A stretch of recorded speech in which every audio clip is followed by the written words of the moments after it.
All right, welcome to The Ride. I'm Coach Q, and I'm happy to have you back for another episode. Today I had the pleasure of sitting down with former PLL Faceoff man and co-founder of the Faceoff Academy, Jeff Ragonese. Our conversation centered around how best to develop Faceoff players, tactics to win the ball against tough matchups at the X, wing play, and much more. As always, hopefully you find some value in it and enjoy the ride. All right, Jerry, welcome to The Ride. Fantastic conversation we're about to have. Again, we're going to go deep on a lot of topics. Hopefully we don't go too far down the rabbit hole. You'll have to pull me out. I'll pull you out. We'll just kind of climb out together. But I'm excited, man. We had a really cool talk here before I press live, so we're going to jump right in. But how are you doing today, buddy?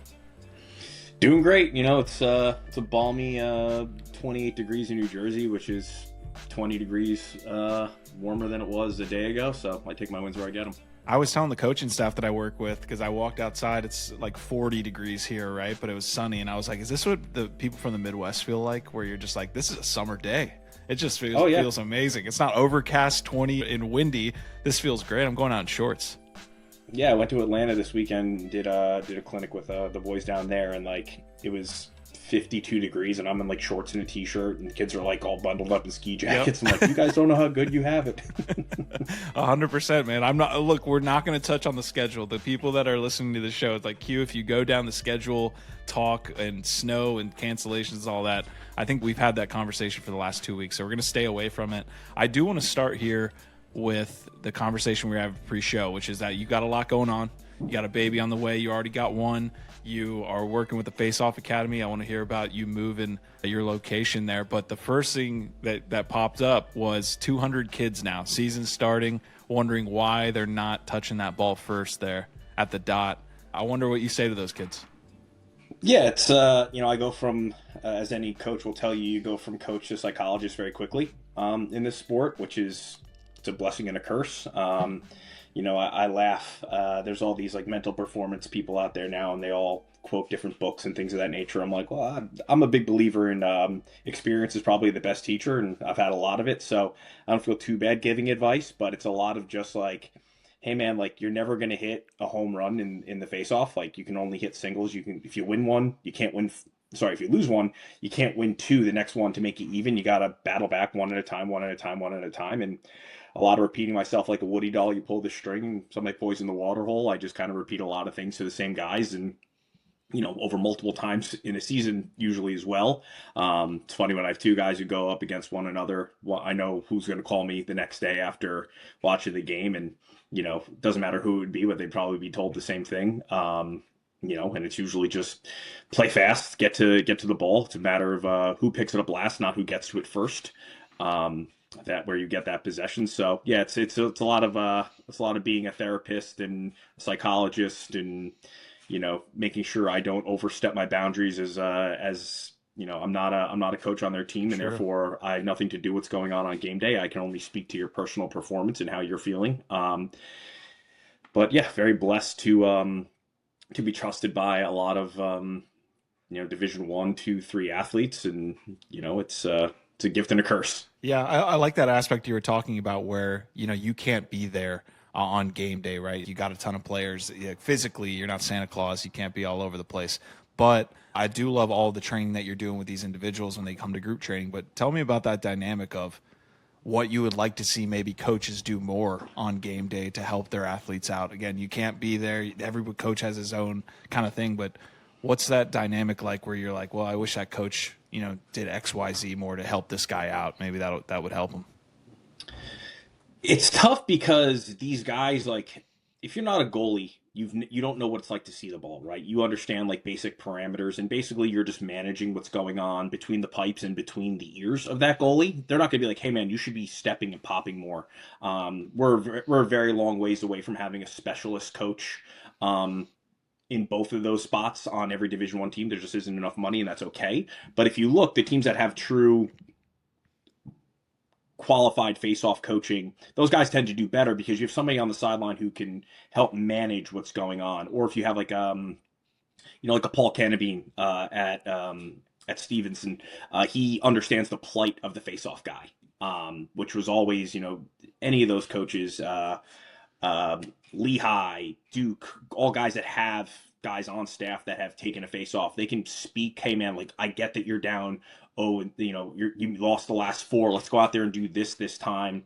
I'm not going to bench you if you don't get to the ball first. I care about you riding this guy off the ball, and let's not give up a fast break. You can kind of help, it's not checkers. You're not like just kind of jumping forward. There is a little bit of back and forth. There's a little bit of give and take and a little bit of setup. We could go into the wing situation, but most colleges are still, it seems, still seems like, quantum computing to them. They just kind of line up the guys wherever they see fit. But as far as like the mental capacity, listen, some days you're just not going to hit the ball. It's just life. Some days you're just going to have a bad day out there. And if you just keep going out there and doing the same thing over and over again, the definition of insanity is doing the same thing, expecting a different result. Just letting that player know, hey, dude, I'm not going to bench you. You're not going to lose your starting spot. You're not in trouble. Like, we just have to stop this guy from running the ball down our throats, and our defense is gassed and our goalie's tired of seeing shots. Like, let's just jump in front of this guy. It's okay. Like, your percentage isn't good today anyways. Let's just try and win the game. Yeah. And I always laugh. I go, if you go 100%, you lose the game. Nobody cares. You lost the day. Like, yeah, pat yourself on the back. Your mom may, be happy for you, and great. I'll give you a shout out on Instagram for whatever that's worth.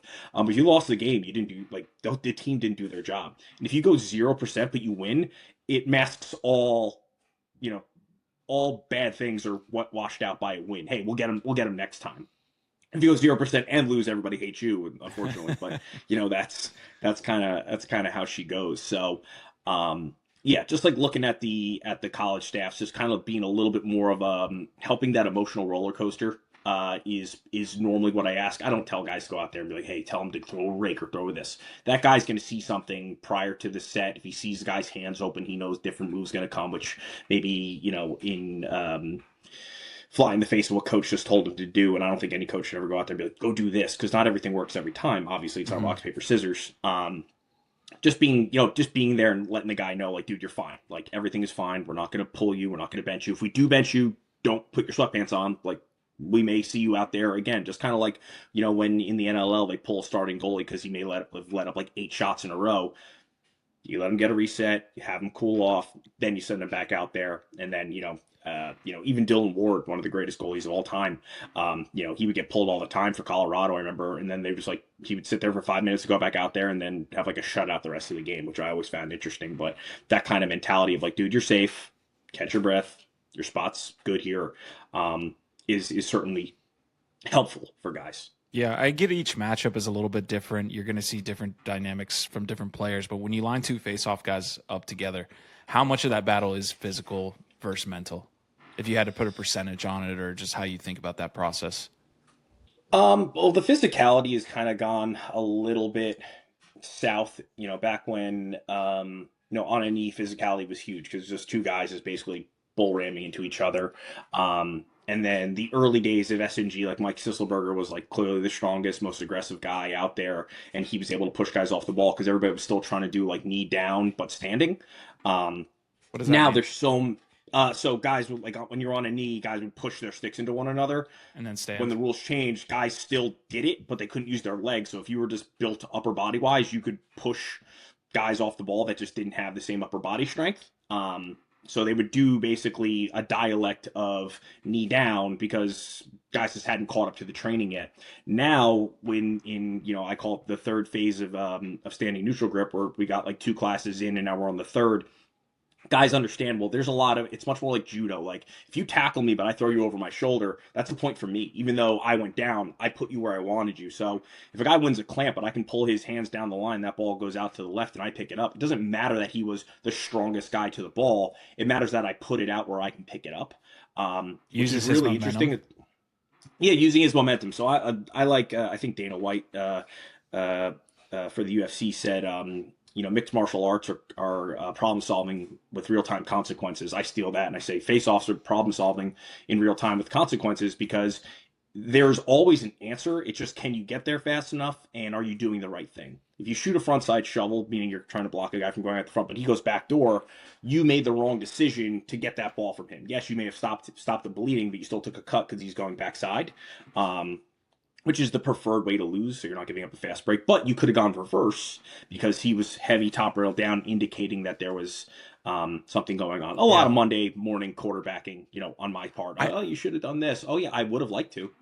I think there would be a lot more Monday morning quarterbacking from the average coach that isn't a face-off guy if a lot of times you don't get the kind of 50-50 battle at the X, right? Like a lot of guys, when you're talking about a high school coach, the guy's either going to win or he's going to lose really bad. There's not that kind of tit for tat. You got a guy going maybe to a high level college and you got a kid who you had to pick off your roster and say, you're facing off. And I do think that dynamic forces coaches to not care as much because it's like, well, what do we do? He's just getting there faster. I feel like most coaches feel that way. Yeah, and that's where you have to have a guy who, again, the knowledge is out there. It's out there for free. I post 10 videos a week. Not that, I'm the most visual person there, and lacrosse is only so big. And it's getting bigger, so, you may not know the right resources, but I know, Greg and I and our other coaching staff, we're on every platform we could possibly find, just, trying to give the knowledge away for free, because it isn't, it isn't just, hey, just try to push the ball hard, or just grab some athletic dude over there and hope for the best. No, set up wings. Let's try to squeeze down on this guy so he does cough off the ball.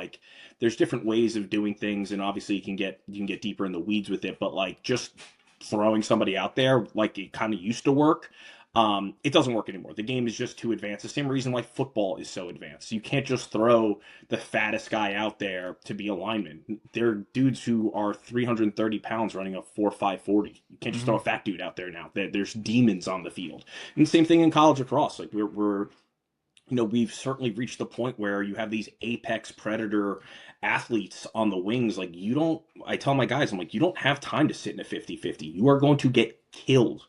I know there isn't a bounty system on you, but every guy on the wing knows if you decleat the faceoff guy, he's probably going to be a little bit gun shy moving forward and may drop the ball, which gives you the advantage because you have the longer stick. So, it's just as much as getting possession as it is getting it out fast. And I don't think a lot of guys, they ask me, Coach, well, I got to get bigger, I got to get stronger, I got faster. I go, you're right, but you don't need to get bigger, stronger, faster for any other reason other than you are going to need to absorb damage. If you look at a Trevor Baptiste, you look at a Greg Gurunlian, you look at Jeff Snyder, Anthony Kelly, I was 230 at one point, which was not a sound, healthy decision for me, but you just had to take the beatings of guys getting a 15-yard head start and you popping up like this, catching a ball, and somebody may take you out. You would have to take that abuse for X amount of games and seasons and reps. And it wasn't so much about can you bench press a lot, as how much more padding can you put on your body. And by the way, we weren't wearing shoulder pads, we were wearing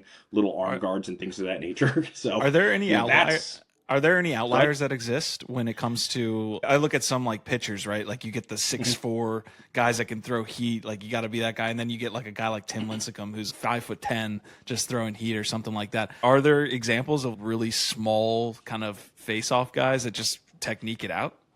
There are a couple guys over the years, but they just kind of faded out quickly. There was a kid from Delaware. I cannot remember his name, but I remember he was at the Rattlers camp with me, and he was a great kid, but he was 5'4" on his best day. And he was quick to the ball, but if you just caught him, you could just kind of move him over. And Anthony Kelly was there, and it was he's 260, I'm 225, fresh out of college, squatting 700 pounds. It was just it was a different thing. And we would start this far, you couldn't get away. It was just if you knew how to keep the ball on the ground, it was literally just a sumo wrestling match. A guy who sparks comes to my mind immediately is Jake Naso. Jake Naso, looking at him, you're how is this kid a 3-4 time All-American? I can't remember exactly, but Jake Naso on paper is probably your last pick. But, I always like to say, fast hands fixes everything. And Jake Naso, I would look at his stance and be I don't love this. I would look how he holds his stick saying, I don't love this. But when you got the fists of God, you've got the fists of God. And if the ball is out, it doesn't matter. And he's also just tough as shit. Just he was just a nail gun. I remember he got hit in the chest. Can't remember what game it was, but he was on the ground, legs kicking, just got the wind knocked out of him, just got flattened. And I think it was the only face-off he missed. It was the next face-off while they had just checked on him, and then he went right back out there and went another 70%. There's always going to be some outliers. But like I think you even see kind of like, the NLL versus PLL. The NLL, the guys are very far away from the ball, and Jake can just kind of smack the ball and get in, get out. Versus the PLL, where it's like, throw all the rules out the door. Like you don't even need to wait for set. And I remember his first game, I was actually in Chicago watching, and he was just one, like, there's a very welcome to the league situation in the PLL, where if you don't understand the dialect of facing off in the PLL, it's very, very different. But even in the 50-50s, he was just kind of getting moved off the ball a little bit, I could tell. And he was doing better at the end of the year. But, when you can't get out with speed, you could see a guy who's like sub 200 pounds have a little bit of a tougher time. Not to pick on Jake, I know he'll probably be more than fine this year once that he's got one season under his belt. But that's the only kind of layout like I saw. Like, oh, this guy is a little bit smaller than your 195, 210. You look at if you look at the starting PLL rosters, you have Nard, you had PD, you had TD, you had Trevor, you have, when Connor was in the league, he was there. He was a huge guy. Who else? Rowlett's no small guy. Rowlett's like 190, 195. Gotcha. Tucci, 210. Like, no one is really like a $175. For good reason. It's just you just take too much damage with the wings being that close. Like you won't survive. And in the event that you do get in a 50, Luke Weirman, another monster. In the event that you do get caught up, it does become like, how much can you move this guy around and push him off the ball to get enough? I want to go back to something you mentioned earlier with the changes. You mentioned we're like in a phase 3 of this change from the kneel down to the stand up. Is there anything else that's changed with the face-off position or just the face-off dynamic in general from the time that we were kneel down to the time now? And then how do you foresee it changing even further maybe in the next 5 to 10 years? I think the emphasis on officiating is always going to be interesting. Like, a lot of the problems that people complain about, oh, there's a 2-minute lockup, or, this guy's doing this, he's cheating. It's like, the official is right there. And again, I don't like picking on the officials. Me and Maddie Palum, like, we could come to fist fights on the field, screaming at each other, some great back and forths, between me on the sideline yelling at him and him telling me I don't know the effing rules. Like, I mean, Maddie's one of my favorite people. I buy him a beer every chance that I get. But it's like this like, for whatever reason, these like polar opposites that we can't just connect together. Like, face-off guys want the game to be officiated cleanly. Guys don't like it when guys cheat. Guys have to resort to cheating because the police aren't doing their job.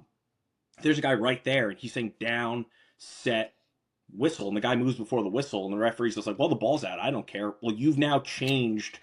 You took a solid floor, and you made it, like, where are we going to fall through the ice? And that's some, like, in 2020, it was kind of like you go on set, you'd hope for the best. Now the officiating is like, these college coaches are demanding the position be officiated better, so it's getting much better. They now have a physical set call. They say down. The official puts his hands over the stick, says set, and then backs out. And as he's backing out, in order not to get hit, that creates an automatic space. Like, if a guy just pulls his hand back and says, blows the whistle, someone's going to run into him. Mm-hmm. So they've made this physical set call, which has caused a delay versus guys going on the tee and set, because guys would go down, set, would make the whistle go off. But they were 5 feet away, so they had nothing to worry about. So there's those little evolutions that kind of hold officials accountable that I hope we'll keep seeing. What are maybe two other calls that you see that they just are getting wrong? They are very much missing the stick grabbing, where guys are just blatantly grabbing guys' shafts and pulling it backwards. That's a little bit more like, you got to know what you're looking for, but you're right there. You can see the symptoms. If a guy's over the ball and all of a sudden he just goes, whoa, you may not see the actual grab, but you see the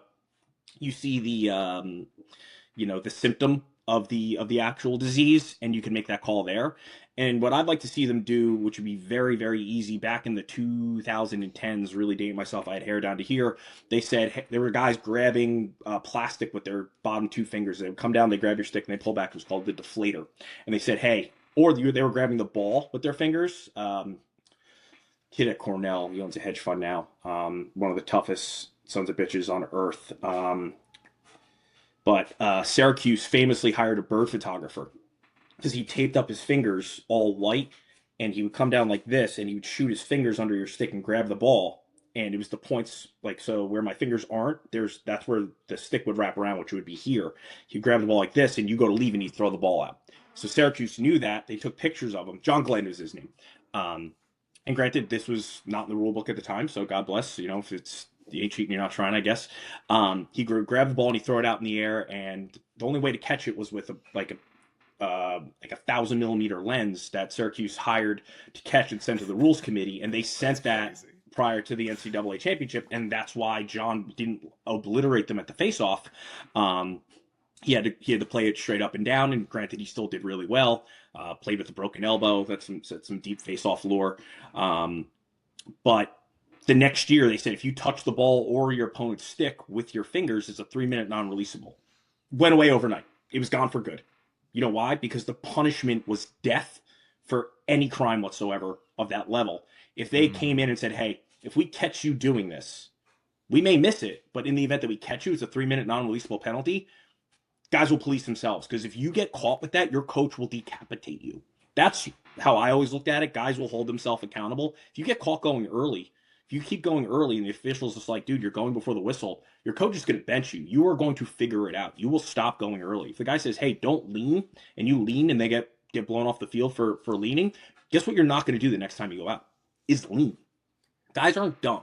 They'll play dumb, but guys aren't dumb. So the officials just got to, put the heat on early and just call it the way it's supposed to be called. It's black and white in the rule book. Like, I don't know why it's so hard. I think it's just a little bit of like, we got 80 other things to worry about. But you got two guys staring at these dudes on the line and not making calls. Then just put one there. To your point earlier, though, those guys probably weren't facing off as, they probably weren't face-off guys. So they're not seeing it from that angle, so they don't know it.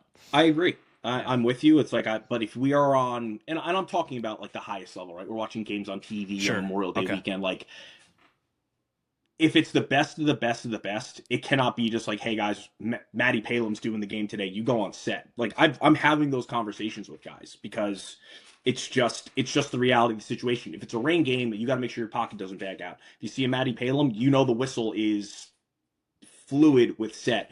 Some other guys are a little bit slower. Like, again, it's there should almost be like it's almost be like an official that specifically, like, one of those three guys needs to have like a face-off credential or something like that, and then you can have that guy over the ball all the time. I don't think. Listen, I don't want to make it any harder for these guys, because the harder you make it, like, the worse it's going to be. The set and pull hands away. These guys loved it. I was talking to a bunch of my college guys, like, oh, dude, the staggered set call is so great because it makes a whistle. It's just halfway through the game, the referee just stops bending over. Why? I get he's tired. Don't sign up for the activity then. I don't sign up for 5Ks. I don't. That happens in college. So watch the next couple games. You'll see either guys don't do it at all. They don't do the physical set call at all, or they stop after 5 faceoffs. Because I get it, a lot's going on, but like, just if you're gonna be a dude who's running back and forth, it's a stagnant situation. Get a glass of water, go down, set, and stand up. Do some back stretches. Like, I don't know how else to tell you. Guys are running 6 miles on game day. Like, asking them to bend over for 10, 15 times a game is like, if we can't do that, I'm sorry. Maybe get a younger guy out there. That's my only pushback. I'm on the side of the officials. I know it's hard. I want it to be easy as possible to do. Do it the way that is written, and just watch for the stick grabbing, and then like, that's really it. Like, we aren't that far from what I think is perfect. It's just we have people in place which are imperfect, things. I am also deeply flawed. But like, if a guy steps in the crease, what do we call every single time? Unless it's Penn State Duke. Sorry, Maddie. Damn. They thought they got away with that one. Not in this episode. They did not. They did not get away with that one. They step in the crease, you call it. They step out of bounds, you call it. For some reason, like, we allow this strange gray area with facing off. Like, and it's such the guy reclamps the ball, we call it. If the guy's leaning, you call it. You don't go, hey, this is your last warning. You don't go, hey, you're robbing this bank. Last time you get to rob this bank, we're gonna arrest you. Don't take that money. Yeah. Oh, he took the money. All right. Well, now it's like my daughter. If I tell her not to eat something and she eats it, and I go, Well, guess Feels what? like She's never going to listen to me again. Some of the movements are probably imperceptible to them, like the things that you're talking about with the grabbing, where they need to again get a full on camera to figure it out. Which I will agree. Yeah, I will agree that can be missed. And there's nuance to that. It's obvious in some situations where guys just grab the middle of the stick. It's very obvious. But the biggest thing is just the set call, because then guys are in and out. The only time you can grab a guy's stick is when you're both already pushing in, because he's in a prone position. You can skip and go right to his stick. So if there is no prone position, because guys are straight up and down, faster man to the ball wins.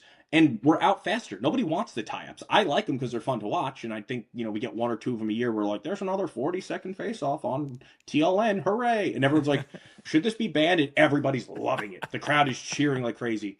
Oh, we got to address this. No, we don't. It's something that happens. Sometimes there's just a crazy one-on-one matchup. Like when Lyle Thompson's over in the corner with a long stick getting slashed because he's not moving to the cage, or Joey Spallina does it, it's like, oh, this is incredible. It's like, it's just something that happens in the game. It's an outlier. That's why you post it on Instagram. It's not happening every game. So the clean set call, back up, get the ball in and out, and get into play. Let's make the face-off as small as humanly possible. I want it too. We all want it. In and out. Fast breaks all day.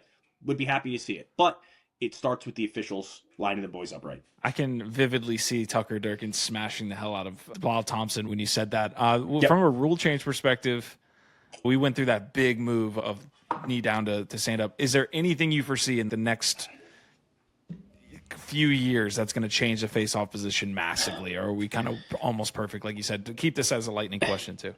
Yeah, anything that they're going to do to change the face-off at this point is going to be it's going to be going backwards for the game. Like they were talking about getting rid of the clamp. Well, that's like telling somebody they can't shoot with their right hand. Like it's a part of the game. It's the fluidity, the beauty of the game. Like, oh, I can't clamp the ball. Okay, well, what if I only clamp half the ball? That's called a plunger.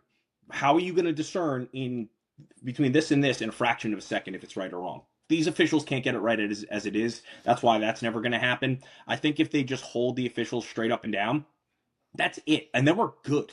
I think we are 95% of the way there if we can just get the officiating where it needs to be. And again, I'm not complaining about officials missing calls. I'm not complaining that they're that cheating is rampant. It really isn't. It's just they aren't telling that, you should see one face off a game if a guy's cheating where a guy just gets sent off the field and you go, oh, what's that? Yeah, is it bad for broadcast television? However many games we have on, maybe, but these streams, who cares? They're moving the games indoors anyways. Nobody's watching. So don't remind me. It's it's just hold.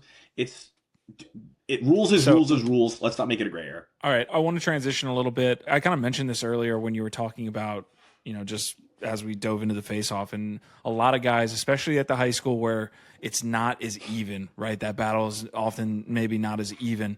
How would a coach deal with a situation where the guy's winning that clamp just with speed? How do you deal with that? How can we get more kind of even face-offs? And I know that's a tough thing, but how can we at least try to set up a scenario where a guy is not winning the ball before our wings can get there at best? I'll answer the question with a question. Why are we afraid in this sport of greatness? If Rob Pennell, or insert incredible 5-star attackman, goes 5-5 on a day, they carry him off the field. Way to go. You're going to Cornell. You're going to Duke. God bless. Greatest thing ever. No coach goes, we got to get rid of really good left-handed attackmen. We got to get rid of the island. We got to get rid of, guys flying through the air. Or you have a lockdown defenseman. Our best Dodger can't score on this guy. Or you have a Blaze Reardon style goalie who doesn't let the ball in the net. Why are we afraid of greatness? We only look at it when it's a face-off guy the guy went 100%. And I go back to the TD Earl and Trevor Baptiste days. TD didn't win a national championship. Trevor won one. I don't know how many. I would have to go back and look. I don't know how many first team All-Americans have won national championships in their time. A good stat to look at the college level. I'd love to see it. It's probably not many. I know Trevor won it, but he was a freshman and caught everybody off guard. He was a force of nature then. So the same way that Virginia beat Yale that year was they said, hey, we're going to lose faceoffs versus TD. We're not going to make that the storyline. We're going to mitigate the loss, so we're going to ride like hell. So they forced TD back, and then they rode him to make a huge crossfield pass off his back leg. He threw the ball out of bounds 3 times. therefore, by the grace of God, that's a very, very, very hard pass to make with the face-off stick in the knee down days when the stick comes out like completely like a rolled over sandwich, and you had to throw the ball on a dime to the opposite box on the offensive side while two guys are on you. You mitigate your losses. Just like, hey, we're getting shelled on defense. We're gonna have to rely on our offense to bail us out and score a ton of goals.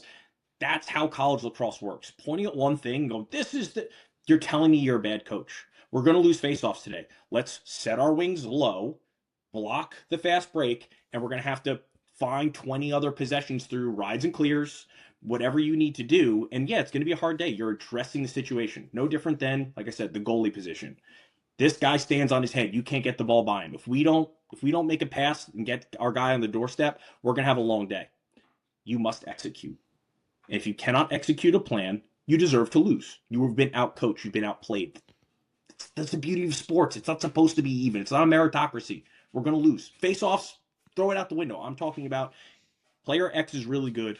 If we can't stop him, we deserve to lose. And guess what? When guys don't stop him, that's why guys move up the ranks. That's why they are 5-star. That's why they go to incredible colleges. That's why they become All-Americans. That's why they become record holders and pros and so on and so forth. I've never understood, and again, I'm in it, so therefore I'm biased, but I've never understood a place where we're like, we're going to punish greatness.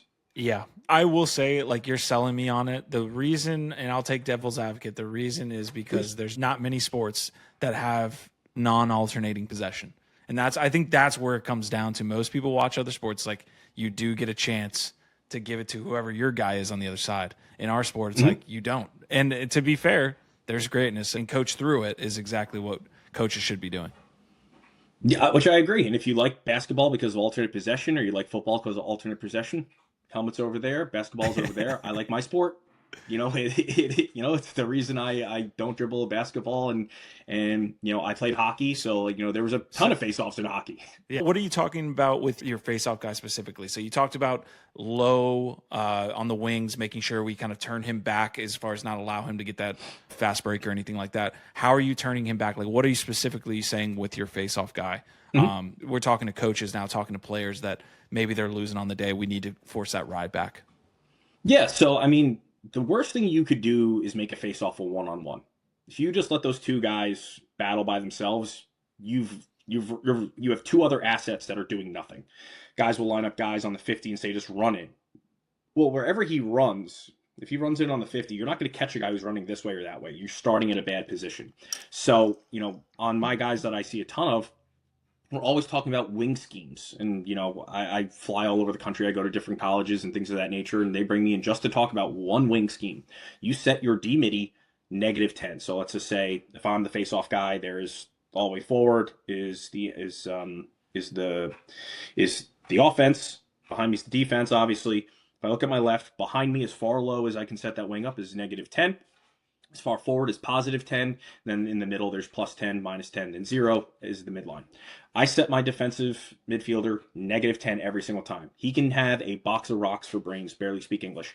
His job is to run 8 yards in and see what happens. If I get fast broke, he should pick up that guy who's just fast broken me, go on him, I pick up the pole, and we don't give up a fast break the entire game. This is free ball. I scream it from the mountaintops, and yet every week there's guys lined up on the 50-50. Yeah. Yes, the other guy will be open if you don't slide him upfield. Totally fine. But if you don't slide him upfield, now a face-off guy can start popping the ball through his legs, and it's no longer a fast break. Yes, you still lost possession. You were losing possession anyways, but you cut the fast break off. Then if you slide that guy back down, you open up space for the face-off guy to go forward. He goes forward. Now you've given up that open space. So as a face-off guy, I look at it as, where's my green space? I don't get to pick my exit. My opposition picks my exit. So if my guy's not covered and I'm winning the ball, I'm going to go through my legs every time because he's got the ball. What's harder for a face-off guy to deal with, the guy cutting off from the draw side or the opposite side, opponent's draw side, when he's coming in and stopping a break? So 99% of guys are righties. I'm a lefty, so I was a little bit different. The guy coming in, cutting your break, is harder because you're fading to the right side because you're a righty. So technically, like if I was a righty, the far right side, like my right down low, Opponent's him draw cutting side. in, I have to respect that, so I'm going to curve off. It stops every fast break, unless I am cavaliered, switch to my left hand. Then I got to take run in 10 steps instead of 8. So that's really where, that's where you stand on that. But like for whatever reason, guys are like, we got to cover this other guy. Why? He's a non-starter. He's standing at X. We're playing 5-on-5 right now. He has no interest in being a part of the game. So that's easy. Every coach in the country can set up a short stick defensive midfielder just to run in and pick up the guy if you lose. You will take, like, yes, it'll be possession, but you'll take away every fast break the entire day, unless that kid just decides not to, decides to dog it and not run in. Yeah, let's stay here a little bit more. I know I just asked that specific question. I might do that in the future, but just trying to dive in on it. So we've got the D midi that's stopping the break on the opponent's draw side, I believe. No, he's on my pull side. The left side, we call it the pull side because I'm pulling the ball back. And then we have the pull side, the pull, P-O-L-E, on my right. Pull side, So that's where my LSM is going to be. Unless he's Brody Merrill, then he can go on that side. But we don't have that many of those. Yeah. So, the long stick's job is to lock off the other side's guy, because most guys are not getting put into play. He's just kind of roaming. His job is to stay with him in the event that ball happens to pop out.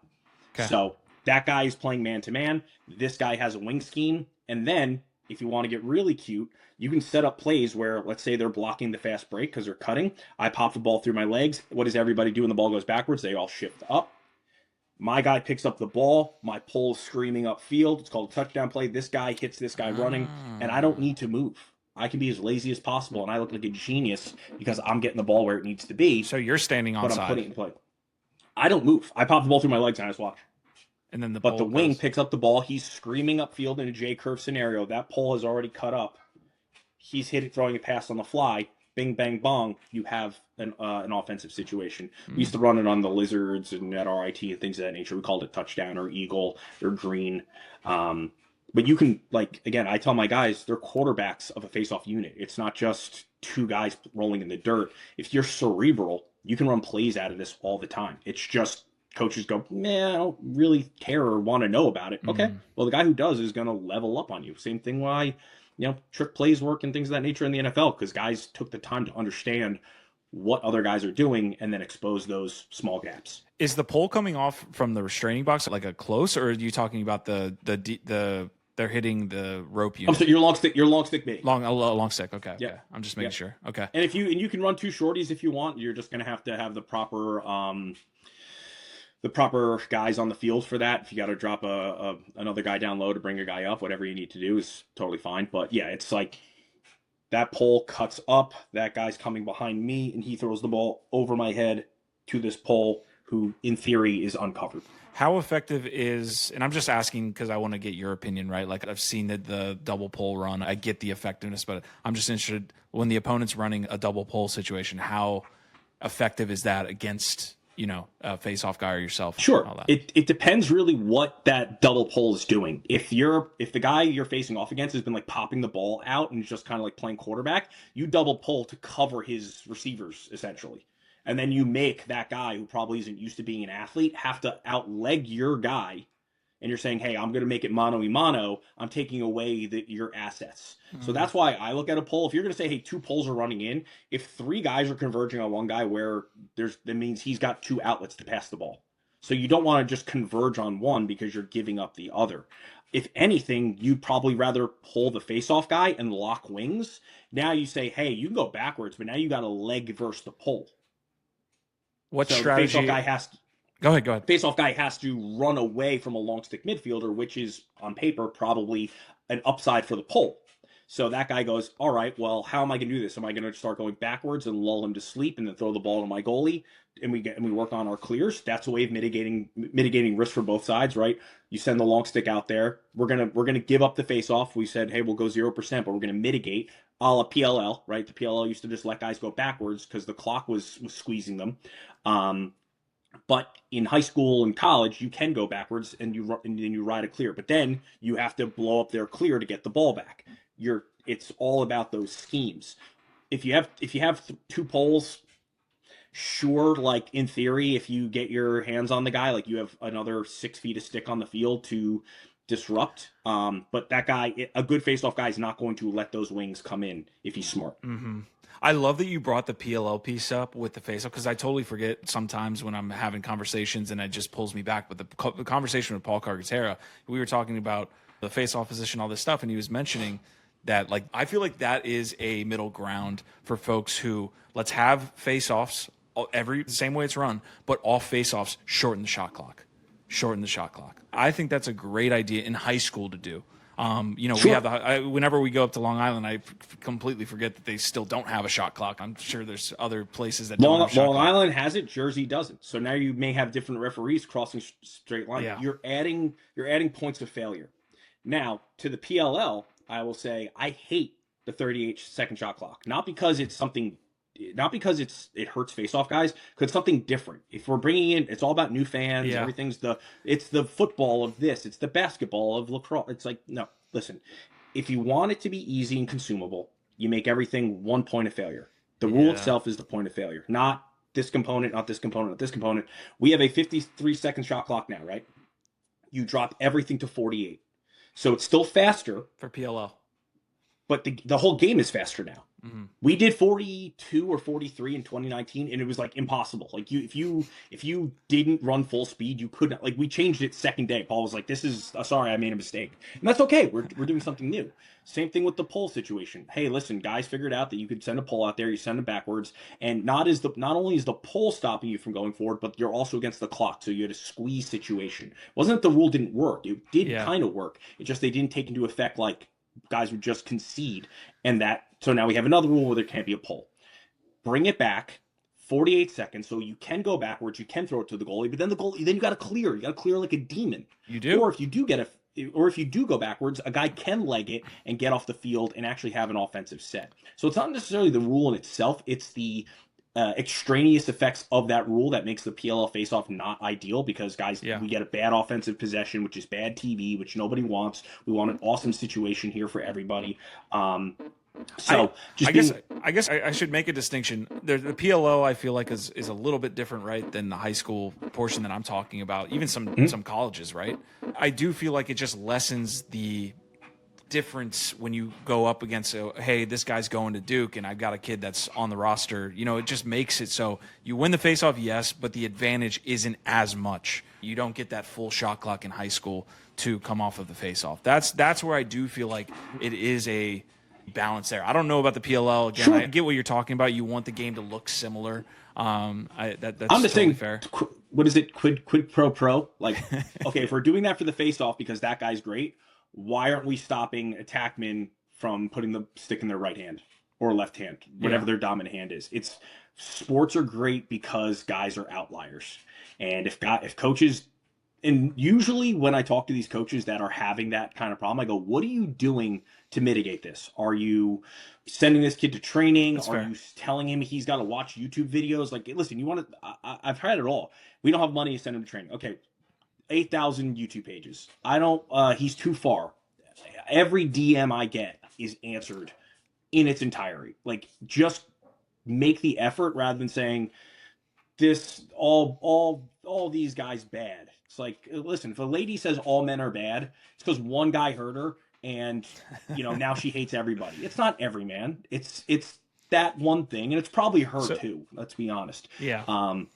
So when I hear coaches just point at anything, again, we are usually the target, and the target's only on our back. But when I hear about any coach complaining about any position, I go, "You're just not as good of a coach as you say that you are." There's ways of stopping this. You just won't take the time to out scheme somebody, and that is okay. Just like we have bad face-off guys and not that great attackmen and defenses that are like Swiss cheese and goalies that can't stop the ball. We have coaches who don't care to learn the new game. Well, it was this way 40 years ago at this school and we were national championship. Guess what? The only constant is change. Yeah. In the same way that I could have just rolled over and died when they changed the rule from knee down to standing, we went and changed the entire lexicon of the position, and that's why guys call it the plunger and the rake and the reverse shovel and the front side shovel. Like, that's why the lexicon is what it is, because we went and just said, okay, we'll adapt. Our whole thing was survive and adapt. If you can't figure it out, so then die. That's how it works. Of the schemes that you mentioned, and that we talked about, what would be the one that you throw out first? Again, all situation is similar. We're just in a vacuum right now. I get that every game is a little bit different, every player, but what would you do? If you come out and say, we're going to go 0%, there's no way we got a guy with one hand facing off, and this guy is Trevor Baptiste incarnate. Great, we're going 0%. Okay, if we're going 0%, let us cut off the part of the game that we've already lost and put all of our resources towards the game that we can probably win. If a team is used to winning every single face-off, they probably aren't used to being ridden, right? Yeah. So what you do is you set your two shorties, positive 10, to cut the break, wherever way he goes. If that guy goes forward, he's running into two other guys immediately, so you bring those guys in. That means he's got to go backwards. When he has to go backwards, he's going to go to his goalie. Now it's just a clearing situation. What did he just go to the wing? Wouldn't he just give it off to the wing that doesn't have a guy? He can. Again, he's backwards. Okay. They have to go. He's got to go this way. So if they come and squeeze in, it's still not an odd man situation, so you're going to sub. Then you rely on your defense. You say, hey, we're going to do these defensive schemes because this is how they're subbing. You have to watch it in the sub game. So face-off guy comes off, guy goes off, whatever. It's 5-on-5. Now it's 6-on-6. Now it's just the game. Yeah, he's got 18 other possessions. Guess what, boys? We have to really lock down on the defense. If your defense sucks, you're going to lose the game. That is what it is. That's usually how things work. If you have two components of your game that are bad, you're going to lose the game. Your offense can be good, but if your defense and face-offs are bad, you're going to have a bad time. You can have one thing that's bad. Well, you can have bad defense and outdo it on the offense and the face-off, and so on and so forth. I like to say there's four components of the game. There's your specialists, your goalies and face-offs, your offense and your defense. Those are your four components. You got to usually win three of those to win the game. You can win it with two. You've really got to have an odd man performance if you only can do it with one. What was the first one you mentioned? Specialists, other than the specialist component. So so if your goalie stands on his head, but your face-off guy doesn't do that good, you can possibly win. If both guys go over 50%, meaning they hit over their save percentage and over their face-off percentage, you're probably going to win. And then you can say, hey, we got to ban goalies. Sure, fine. But again, if you just look at the game as a whole, pointing at one little component of this game, and be that's the problem. Is it's lazy. It is 100% lazy. Anyone that takes the other side of that debate, which I can see again, but there is no debate around whether it's lazy that you should jump into a 10-man ride more, work on clearing better. Because if you're going to struggle here and you can't turn a guy into freaking, Jerry Ragonese, then you should really focus on that to anybody. On riding.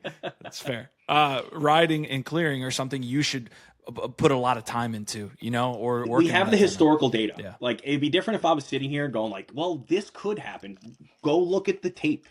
The history says that this is right. Same reason why when they got rid of the face-off, they added it right back. The game sucked without it. It was John Hopkins would win by 25.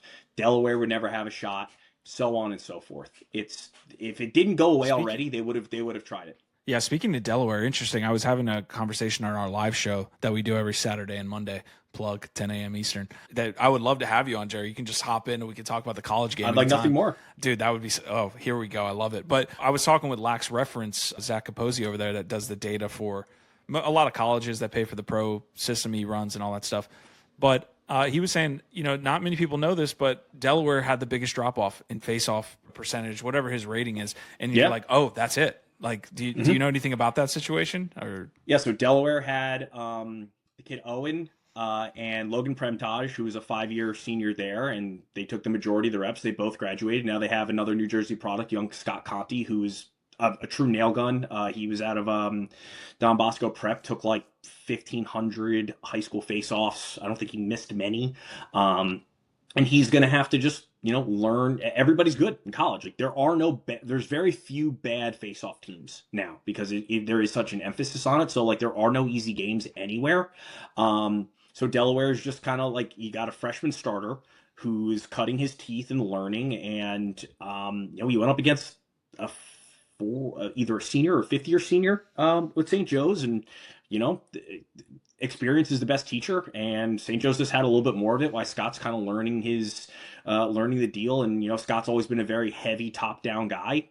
The new college game is top-down, bottom-up, and lateral. Something he hasn't had to really learn a ton of in his illustrious career. So he'll figure it out. He's a tough-nosed and smart kid, but just like every freshman, you take your bumps, and the Blue Hens are probably aware of that, and they're gonna stick with him because he's their best opportunity right now. Yeah, we've got about 10 minutes left in the show, so I want to be quick about some of these Whatever you want. questions.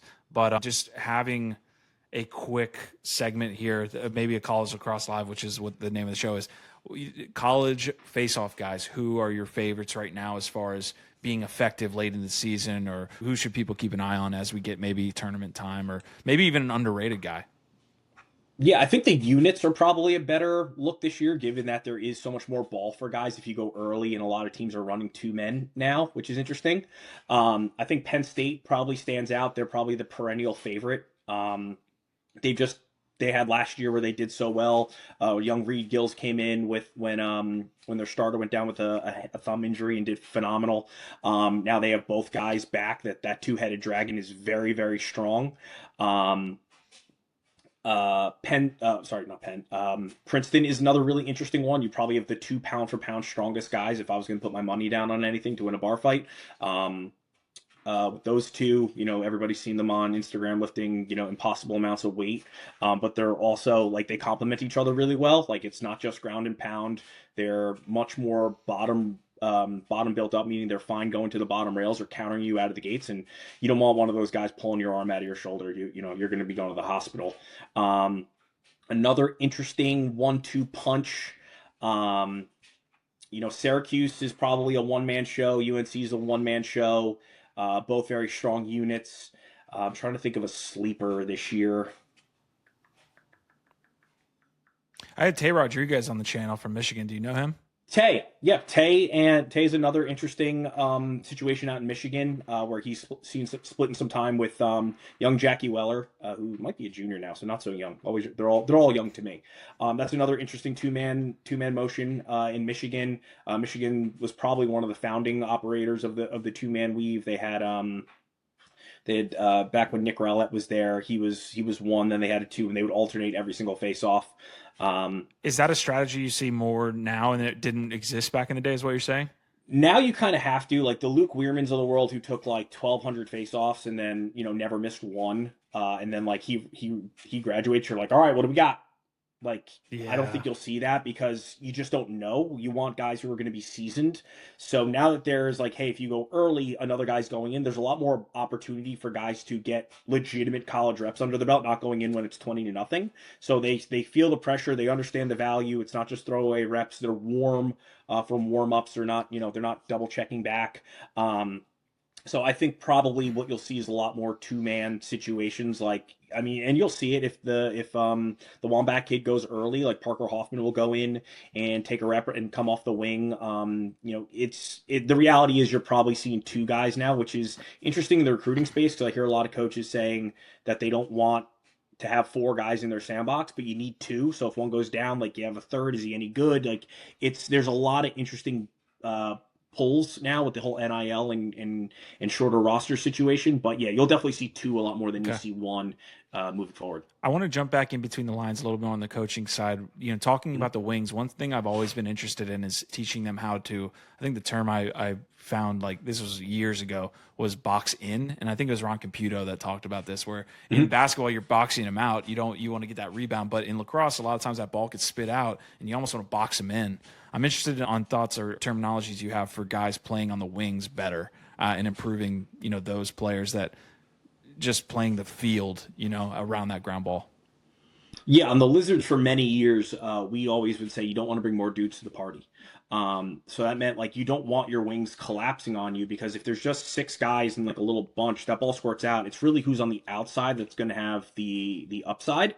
So what we would say is we tell Hartsey or Understein to come in. You want to have your fist basically on the small of the guy's back, kind of like if you're in hockey, if you're standing on the crease and you can jam him down. That's what you want to do when that ball pops out. You push his hips down so he goes like this, and you can pop to the inside or pop to the outside to get the ball, but you froze him a little bit because you locked him up. I think that's hyper important, because if the ball is inside, it's kind of on the face-off guy to then direct the ball. We practice something called hockeys where like you're just kind of like goosing the ball around. That's what you want to do. You want to goose the ball to space so your wing who's sitting on the outside is now first position to the ball rather than you try to pick it up and run into 3 guys and you get slashed and like you have to make a play, which you make 1 out of 20 of those. Congratulations for your highlight tape. But more often than not, putting the ball to space and having the guy to the outside pushing in, you've now made a clear path for him. Because again, there's nobody coming in from the box till the ball's picked up. So you're safe until there's possession. So even if it's 3 inches to the outside of that box, possession still needs to happen before there's any real danger. So putting that ball through spaces, airing the ball out and letting your receiver go and, basically run it down is how guys should be thinking of that. Okay. Any type of like 2-man play that I'm thinking outside the box now, should those guys play off each other at all? The wings or like even when a guy picks it up, do you want your face-off guy to be involved in setting a pick in the open field, or are you just getting to space, or how are you?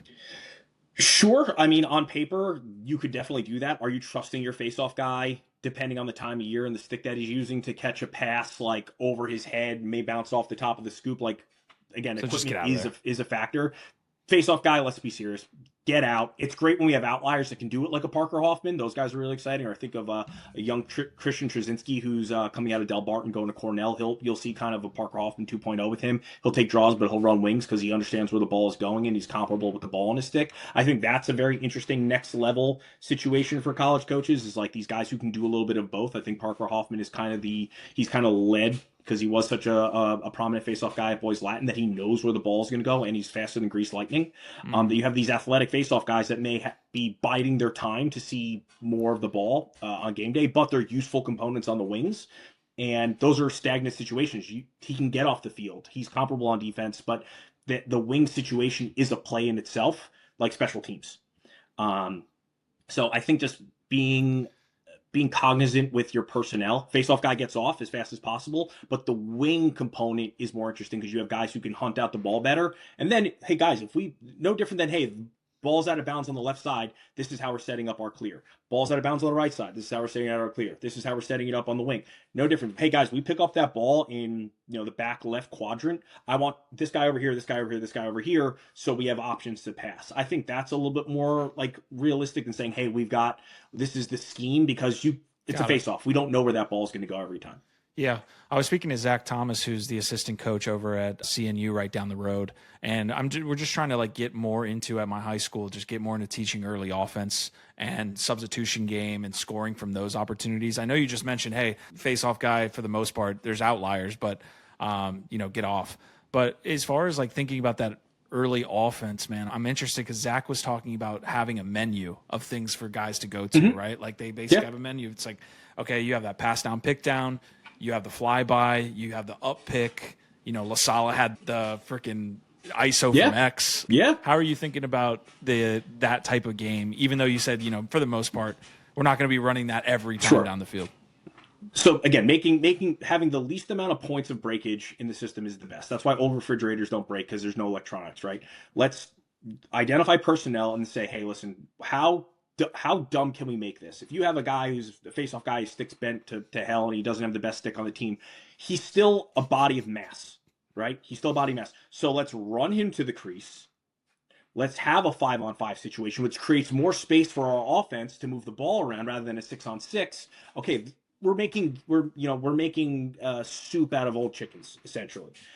And if you have a guy like a PD LaSala or somebody you can run like an odds and ends scheme out of, God bless. But everybody can send a face-off guy to the crease where it's a 5-on-5. Or you have a guy who's maybe a little bit more Canadian-based or understands the upstate game a little bit more. Hey, go set a pick. Go set a pick. Get where you need to be. At worst case, we now have an attackman on a face-off guy or a D-midi or whatever. You get a favorable matchup there. That's how you do it. You don't go for home runs. You hit singles. Be smart about it. Understand your personnel. If you have a special player, God bless, utilize that tool to the best of your advantage, but not everybody has those tools. One of the things you mentioned earlier in the episode that I thought was really fascinating was talking about coaches and players getting better and using, not having an excuse, right? And I think that's so on point when you think about social media these days. We did not have any of that stuff. And I know we're dating ourselves here, but the amount of information just on your Instagram alone, as I was going like, hey, what questions do I want to ask, all this stuff. In the last 9 days, you have posts with breakdowns of specific movements. I mean, there's no loss of information anywhere for these kids. I'm going onto your Instagram and I'm looking, and one of the ones that really interests me, efficiency over everything's something that I'm teaching my defenders all the time, but the other one was self-diagnosis and homeostasis, right? And I'm trying to kind of make sure that we can flip this so field players can use it, but I thought it was interesting the way you broke it down for face-off guys. So just give me your thoughts on those kind of jingles that you use all the time. Yeah, and again, I try to be a lacrosse coach, not necessarily a face-off coach. Yes, I am a face-off coach, but I like to think about it as a whole. Like, if you are making an inefficient approach as a defenseman to an offensive guy, what's probably going to happen? You are going to get beat.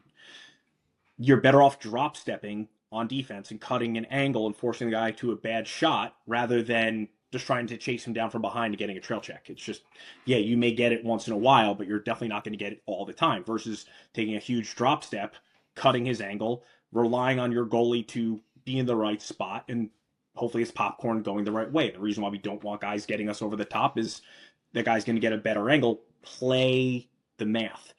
Everything is math and angles. Doesn't matter if it's face-off, offense, defense, goalies, whatever. It's always math and angles. Unfortunately, those were the worst two subjects I had in school, so it took me a very long time to understand it. But that's kind of how we look at things at the face-off X is if I lose, me rotating upfield, punching my left hand to try and bend his plastic only gives him a better face to the goal. Well, let me cut off that bad part of the face-off, which is I'm not going to fight him. He's got enough. I'm going to acquiesce, let him have what he wants, and then I will attack him in the second phase where he pops that ball in the air. There's no rule that says you have to let that guy catch that ball, smack him in the hands, put the ball on the ground, and then you get to your tertiary, which is playing lacrosse. If the ball's on the ground, you've put yourself in a 50-50 spot to pick it back up. If you don't put the ball on the ground, the face-off is over. Now you're just a D-midi.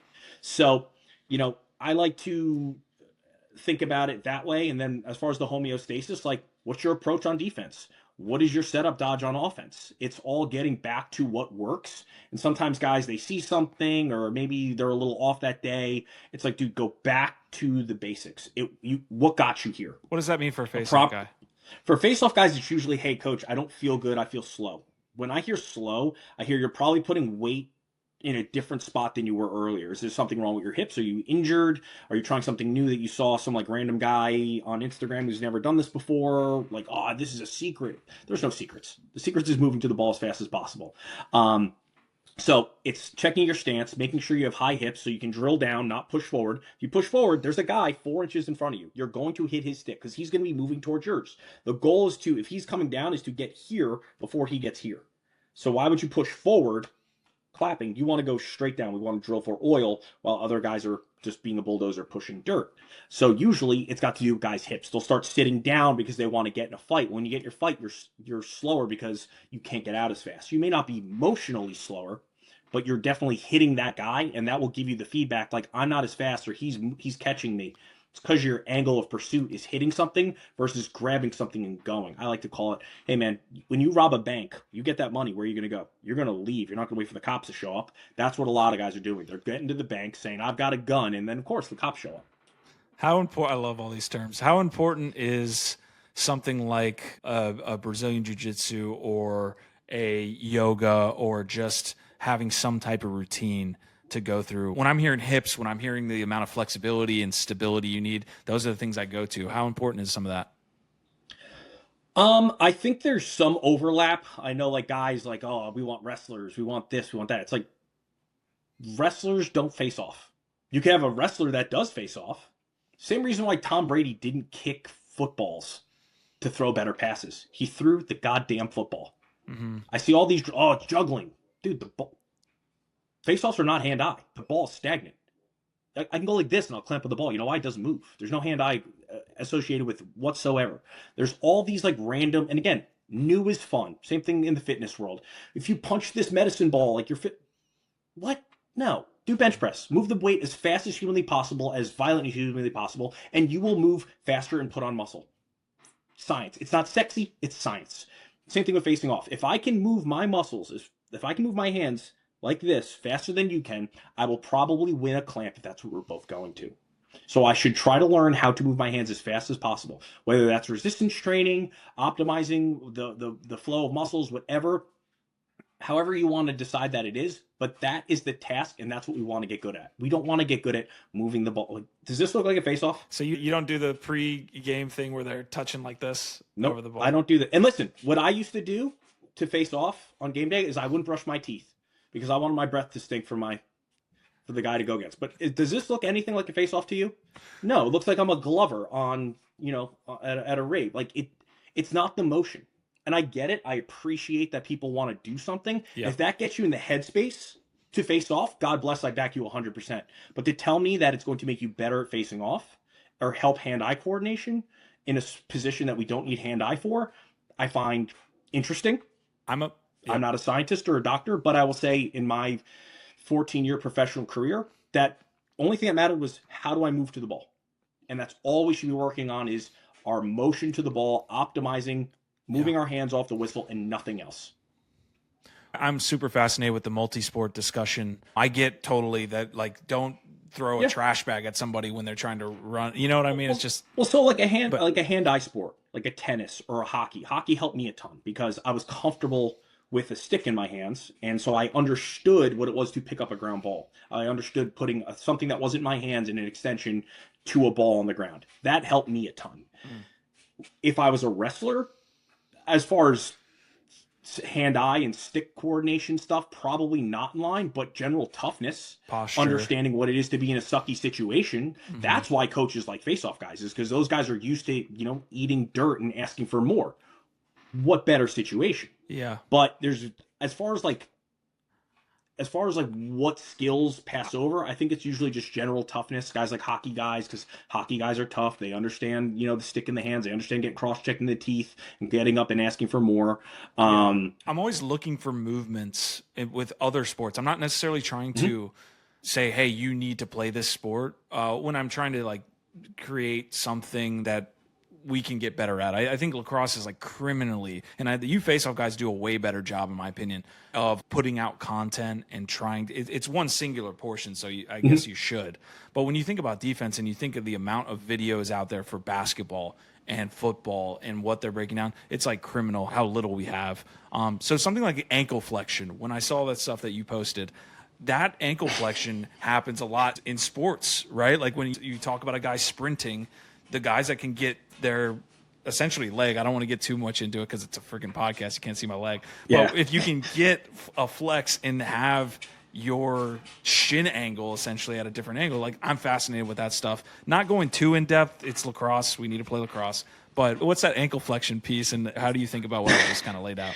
So if you pull that up, that's me being a jackass. And me always, that's always me. That's me tying, that's me tying everything back to the face-off. And every great athlete, I just find something on the face-off and I point it out. Granted, that ankle flexion situation in sports is very important, but I just found a funny clip of Jake Deso with a 45-degree angle. But again, I apologize. I am an adult. I should not be, I should not be making those jokes on social media because they can be taken seriously. But I'm sure there's something in it. But no, I was just kind of taking the piss out of the situation. Gotcha. Damn it. All right. Sounds good. Well, I'm the jackass now. Let's see. Most underrated trait and most overrated trait that is practiced too much. So underrated, not practiced enough. Overrated, practiced too much. Most underrated, I think, is tertiary motions to the ball. Tertiary being how fast can you move from your starting position to where your opponent is putting the ball. Most face-off guys put the ball one of three places. They put it through their legs, they put it forward, or they put it over your shoulder. If you can pick one of those spots, you are taking a 33% guess, which is better than any odds in Vegas, and stepping to a spot where that guy is putting the ball. If you know your opponent, you know his proclivities, that he's probably going to want to get that ball forward. If I just step in front of you, there's nothing that says I can't do that. And if a guy is undisciplined, or you can tell by his hips that he's going to go this direction, you can funnel him to where you want that ball to go, and then move to the inside, putting him on your back and have first position to the ball. That is I tell guys out, they're why would I not want to win the ball to the start? I want the ball. It's you can have it. Just wait a second. But for whatever reason, I call it ego. It's not the right word. It's just because guys don't understand that. This motion means nothing. it's this motion that matters. And like, you gotta be the guy that picks up the ball. That's all that matters. Everything else is in the dirt. We don't track clamps in college. I'm glad we don't. In the PLL, it's a cool stat, but like Jake Withers, when he was in the PLL, was a strict raker. He was 6% the year that he beat us in the finals. 6% clamp percentage. He would just rake and then just had Zach Currier just bite people's ankles off. It works. It's a matter of who picks up the ball. Possession is king. Everything else is just in the wash. You're hitting on such a cool concept because most players, especially inexperienced coaches and inexperienced players, they'll continue to just ram their head into a wall. They're just like, I'm going to do the same thing against this guy who's just beating me every time. It's like, no, it's not just like stepping to your right. Think about all of this next process and perfect that. As opposed to just, again, I love the motion you made where you were just like, well, don't go there. You're losing it there. You're losing a millisecond or whatever. Do the other thing. I like that point you're making. Yeah, and like I said, it's ego. It's the definition Or of ignorance. insanity is going out there. And sure, ignorance and ego, usually very similar. But like just doing the same thing and expecting different results is foolish. So Sure. yeah, I think that's the most underrated. Most overrated is guys who like are working on like big heavy clamps. Like getting 100% of the ball in this day and age only triggers 100% response. Guys at the college level are usually not going to sit there and watch you leave. They are going to attack. So if you get 100% of the ball and you're just like sitting there like trying to drill through the center of the earth, it may feel good as from a resistance standpoint, but it's only slowing you down. If you drop your foot back, you have to bring it back underneath you to leave. That is time that you're still on the ground where a guy can attack your hands completely legally. It's well documented that you can counter and be clean and move that ball out to space. So you're basically a bike with a kickstand leaned over. You want to be a bike that's moving. A bike that has a kickstand leaned over, you kick that kickstand over, the bike falls over, you look stupid.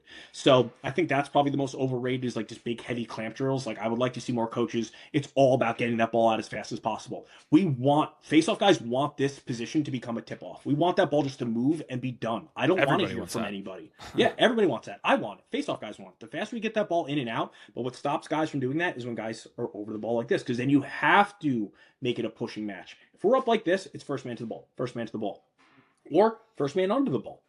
It's as the rules that the reason why they got rid of knee down was so guys could play different angles to the ball, but it all is based off of guys being straight up and down, not like this. Okay. Jerry, we're at an hour and 13 minutes. The next 3 questions can absolutely be lightning questions, man. Perfect. They can be lightning questions. I'm going to ask you this and then you're going to come back to it because this is kind of I always say it's a gotcha question for some guys, but I need a Mount Rushmore face-off guys. So we'll ask that last. As far as utilizing face-off guys in practice, how is like high school coaches, college coaches even, what's the best way to utilize these guys to give them their own time, but oftentimes that goes over, right? You're just kind of leaving them on their own island. What's the best way that they could be utilized in practice, just develop efficiently? So one of the greatest coaches I've ever had was Jay Kuhn at RIT.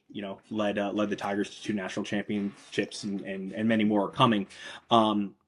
So what we would have to do for practice is face-off guys would have to go out to the field 20 minutes early, and then you got your face-off stuff in, and then guess what? You were a lacrosse player after that. And I didn't love it at first because the first 4 years I was at college before he came on. My 5th year was I got to do my little face-off thing, and sometimes I'd hop in drills or whatever, but you were expected to be a lacrosse player. I know some guys don't like that, but guess what? It's hard, and good teams do hard things. So when you have a face-off guy on your team, yeah, like if you're doing man up, he can go and clamp in the corner, but I guarantee you he's going to be on defense at some point in his career. He should know the defensive schemes. I guarantee you he's going to find himself in an offensive situation. He should understand like your baseline offensive set to have a gotcha moment. Why, when we don't teach these kids these things or coach them, why do we get upset when they don't know this stuff?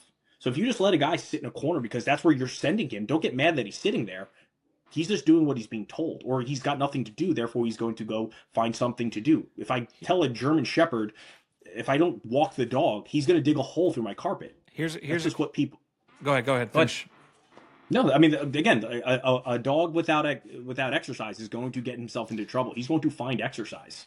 Make him exercise. What's the maximum amount or most efficient amount of time for the face-off guy to practice face-off clamps, all this stuff? I mean, we're lucky enough to have a face-off coach, so I'm just asking this from my perspective. But what's the amount of time in practice that they need to say, you're getting better? You know what I mean? As opposed to being like, it was 20 minutes all you needed? You felt like you got better? Really, yeah. I think that was really because I got my live reps in. It was about like just moving to the ball. Like if I'm doing like massive overhauling of my move, like that's on my time. Like I can do that. I can set up my iPhone in my room and I can clamp. Like I don't need an hour of technique work. In fact, it's probably at some point I'm overthinking it and probably I'm going backwards.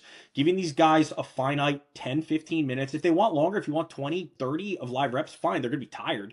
But like, let them get that out of the way and then fold them into the actual sport of lacrosse. Okay. Let's take these outside citizens and reconstitute them into the game. I know we're weird. We listen to weird music. It's okay. But we're nice people. I promise you. Like we don't want to throw the ball away. Could you throw it to us a couple times so we could learn how to, please? Like just fold us into the game. We're happy to throw a cross check on a guy defensively. Yeah, and it'll get everybody better. So yeah, that's I love it. The Jay Kuhn effect. I cannot stress enough how much help that was in my game, because I used to get called in defense and be like, oh, I hope this guy subs. I don't know what I'm doing.